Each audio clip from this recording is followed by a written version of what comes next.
So here we are. Yeah, BS with TG, Matt Hensley. Fucking food. Go figure.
All right. Thanks. Good to have you, dude. Yeah. All right. So, really quick, I just want to touch on because you kind of exited skating at a pretty high point, right? Yeah. I mean, you were doing doing well within skateboarding, whatever all that means, right? Sure. And the myriad of stuff that comes along with that. And you just sort of seemingly kind of disappeared. I did. I just sort of vanished. Yeah. Yeah.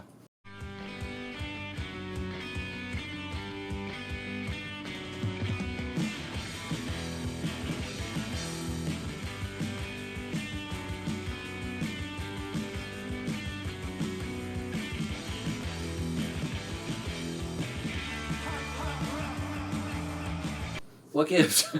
I just got to a weird point where I just wasn't doing well. I was partying too hard. I was taking care of myself. Like, Mike Chanowski and all the different people were like, dude, you need to settle down. We got to film here. And I just was partying too hard and just not in my right mindset. And it got to a point where I was sitting on a curb with MT and we're just talking about stuff. And I was just like, man, I've just been going hard. I mean, and he helped me out. He came to my house one time where I was in a fucked up state, and he's all, it's time to take a break. So he actually he called my folks, and the next thing I know, I'm in a fucking rehab, and the whole nine occurred.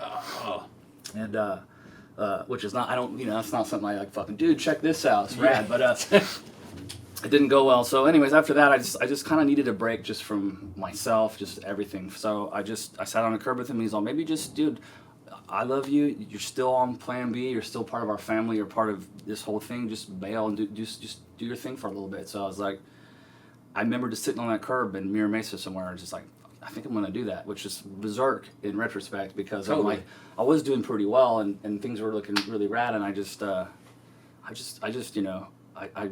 most people wouldn't at the top of making really good money just to go, I'm gonna be a para-fucking medic, make work.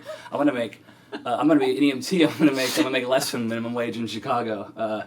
But I honestly, it in retrospect, it is what I needed to do, and I'm glad that I did it. I kind of just had a bunch of different odd jobs, and still I worked at Session Skateboard Shop. So like every touring team that would come around, I still was part of my life. I skated to the shop. Sure. It was all good. It still is all part of my life, but I just needed to kind of get out of and I'm not pretending that I was there's not paparazzi parked out in front of my parking lot. I'm not saying that. It just got too fucked up for me, and I just was like, I just needed to step down for a little bit. And then after many years later, when I got to be back with Plan B after Mike passed away and stuff, I felt like I kind of needed to do that, because when I stepped back, kind of just creeping around and being around it felt that's what I needed to do. Yeah, it's weird, but that's how it went down. That's definitely not weird in the sense of you being part of it again. That makes total sense. So the thing that, like, thinking about skateboarding and our positions and in life at that time, we're just total freedom. There's no coaches or managers or anyone telling you what to do, telling you what not to do. Sure. Telling you how not to live your life. You know, like partying all night long, probably not the best thing. I think, do I not remember you coming to my house one night? Yeah. Back in just like raging, like fucking like 15 Vespas parked in the apartment, like dude. Yeah, no, I have similar memories of that stuff and shenanigans at my old house with, oh man, anyway. But that's the hardest thing. We had total freedom. Do whatever you want. You can sleep in all day, skate all night, sure. You know, it doesn't matter. You could do anything. And I think you were just after, you know, me a little bit. Mine was more based on like contests and crap. Like you start sucking at contests. Yeah. So like, oh, you've lost it, you know. Because videos weren't the the proving grounds. It was all in the contest. Sure. But a little later, like you guys, you could pull like, it off a little more. You could, because the proving grounds became video, right? Yeah. And that you came out the insanest part, and people were just like lost their mind, you know. And but for you to walk away from that must have been pretty heavy. And not only that, but the amount of work you had to do to become an EMT. Like step away from skateboarding. Yeah, it's ridiculous now. Yeah, I look back at it, but at the time, it just like for lack of having any better ideas, it seemed like a good one. You know, at least kind of maybe try to do something in some positive manner while you're trying to figure it out. Sure, but I mean that takes actually a lot of dedication and focus and just hard work. I mean to do that, and that's not really a skater's. Well, I mean, you know, so we grew up skating, and we have this sense of tenacity and perseverance that, well, I'm getting up. I fell, I'm getting up, right? So I guess you could really do it, but that's pretty intense to go from like this free form flowing life of skateboarding, you know, as a professional skateboarder, to like basically, you know, into study mode, into books, into a job. Yeah. That sounds ludicrous. The more that you say it, it definitely does. My problem with like the idea of a job is that I would get fired in like the first 30 minutes. Sure. And so, how do you, as a skateboarder, and having that sense of freedom, and somebody coming down on you and just being like, you have to do this? Well, I couldn't do it. Yeah. I mean, honestly, I remember the day that I made the decision you asked me about. I remember the day that I decided that was a bad idea.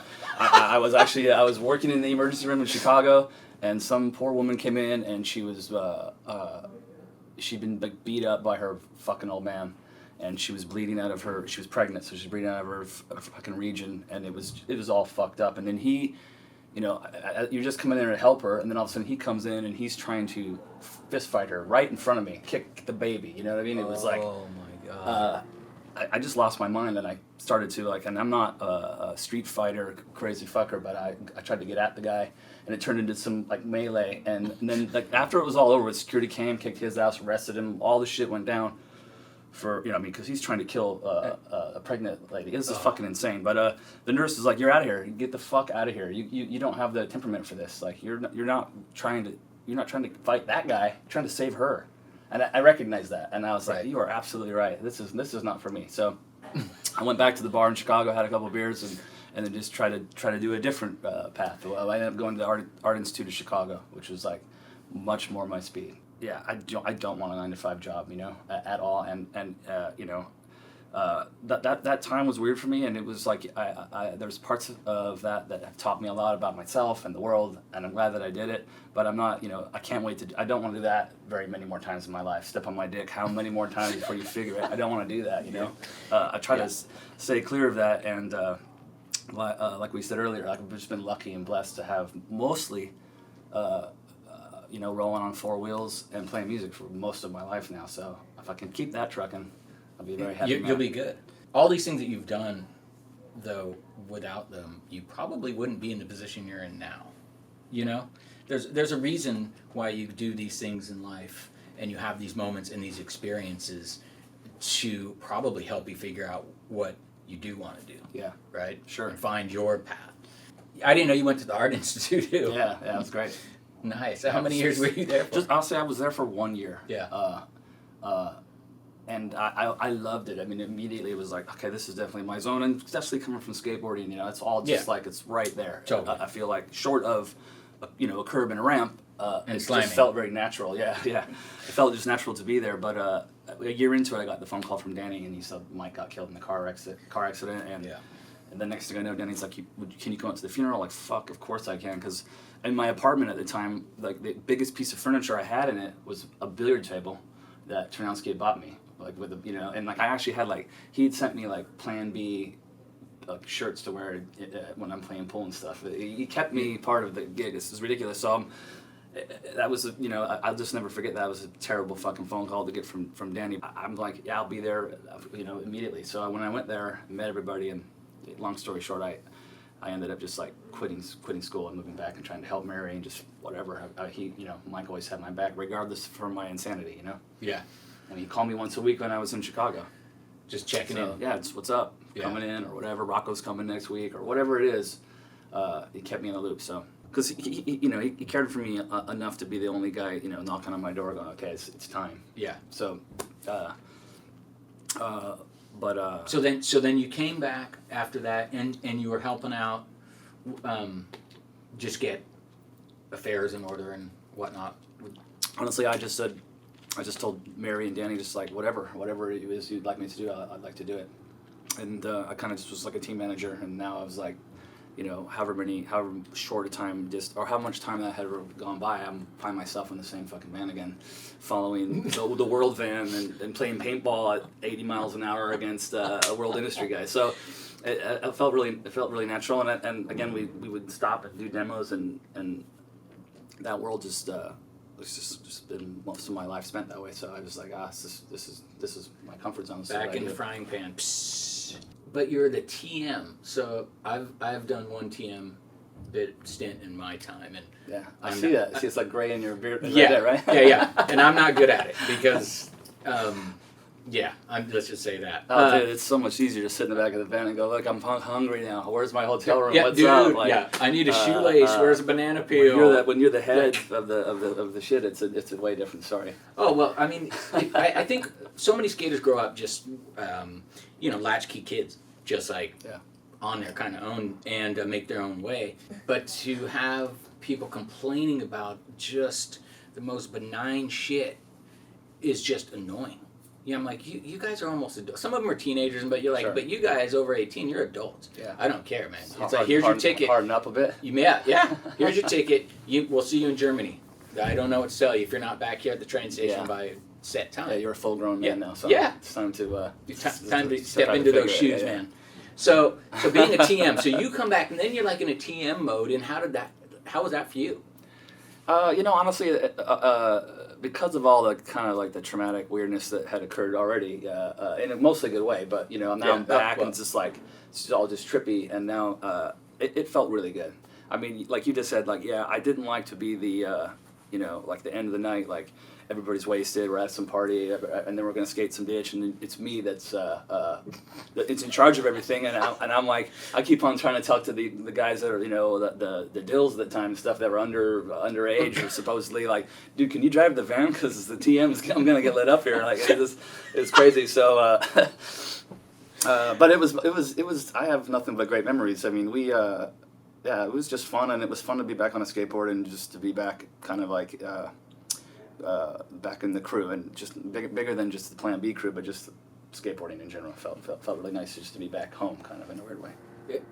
No, that makes total sense, because I mean, me personally, I really only feel comfortable around skaters, like honestly in the sense that, because skaters, our way we perceive kind of everything is really skewed. Yeah, it's not normal in so many different ways, and so to be able to interact with everyday people is challenging. Yeah. Dude, no doubt, man. So it seems. So I'm just saying, you're back home. You're like back home. That's your tribe, right? It's just that's where we're at. Yeah. And I spent most of my. I saw your video, and you're like, I still walk around the earth. I'm like, fuck. If there was a transition to that, I would actually, your brain's always thinking in this way where constantly. Everybody's like, what are you staring at? That's a fucking wall. It doesn't do anything for anybody. I'm like, it could. But see. You're like, I don't know. I'm gonna sand that. I'm gonna paint that. I'm gonna build that. It's gonna be, it's gonna be killer. That mindset is different. Yeah, you never shake it. Never goes away. You know, I see stuff and I know that I'm like, well, I can't skate it now. I probably couldn't skate it then, but I could see. I'm like, oh, I see so and so, or you know, and yeah. So I totally hear you. I'm feeling at home back with skateboarding. Let me ask you this: when did you pick up your instrument? Well, And what do you want? What do you personally call it? Is it an accordion? It's just, you know, it's an accordion. It's a squeeze box. Squeeze box. Yeah. Or what are the? Isn't there some other terms? Out there? Well, there's some derogatory terms, right? Yeah.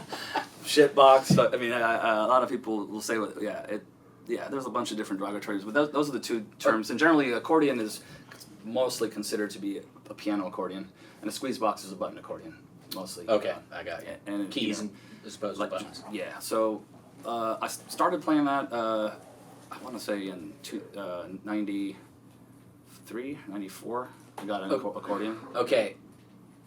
But to be fair, I was instruments- slutting around with the instrument even before that. Like we would just on skateboard tours, we would go to like pawn shops, and you know you would probably stop and look at guitars and basses, and I was like, I was always playing the accordion, so like I always had some affinity to that instrument. But before that, I played guitar, and even like in the late '80s, I was in a ska band, Spy Kids. So we got to open up for the Scatolites and No Doubt before No Doubt was No Doubt, and it was a fucking dream come true. But Scatolites.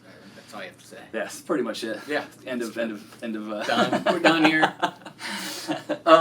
Okay, but even more so, like it's one thing. Okay, you picked it up in the '90s, but how the fuck did you choose that instrument? Because that's so off the grid. Like everybody, like I grew up playing bass, and then I went to guitar out of whatever stupid necessity. But I would never imagine. Of course you wouldn't, because you wouldn't want to get beat up. It's not. If no one's going like, dude, you're gonna get laid if you play that. No, you're not going to. It's like it's associated with Urkel or Weird Al Yankovic, and I love him, but it's going in a weird direction, right? Like, what are you gonna? I tell you, I'll accept all that, and it's certainly not like it'd be so much cooler to play something cooler, right? But I love the accordion because I come from the lens of it being like an instrument that can kind of passport you around the world. It kind of plays the ethnic street music of every major place in the world, and I love that. It can make it sound like it's fucking Mexico. It can make border town music. You can make it sound like Ireland, Louisiana, Paris, France, Germany. It's a few instruments that can really like bring that sensation home. Definitely, that's true. But there wasn't like a major influence. Like you didn't see somebody go, "Wow, that's incredible!" Like, were you on a road trip and you happened to see one, or? A lot of skateboarding road trips. We'd have some time off and we'd march around. I'd go to pawn shops and I'd be playing it. But inspired wise, like I think just growing up around San Diego, having so much Mexican music in the AM radio was an influence on me. And I honestly, even as a little kid, I would drive people bananas and put it to those crazy AM stations. And so I like that. I like that music. And I'm from California, dude, but my grandfather's born in, like everybody else in this country is born somewhere else, but he was born in Glasgow. All my mom's side's relatives, they played Celtic music. So they played Irish Celtic music, Sure. And I remember, being a young kid and having them bring all their instruments and play all night long, drink all my dad's booze in the house and just stir it up. And I would dance around, and it was the greatest thing ever. And then I became too old. I became 12 or 13, where I was like, that sucks, and I want to. It's punk and just fuck it. So I stepped away from that music, and then later, being reintroduced to the Pogues and things like that is what I was like, kind of really felt it. Like I'd like to do something in this sort of style or genre. Wow, that's because. I always wondered that. So there you go. Yeah, I wasn't a young kid growing up playing it. I actually chose that. You. That's on purpose. Yeah.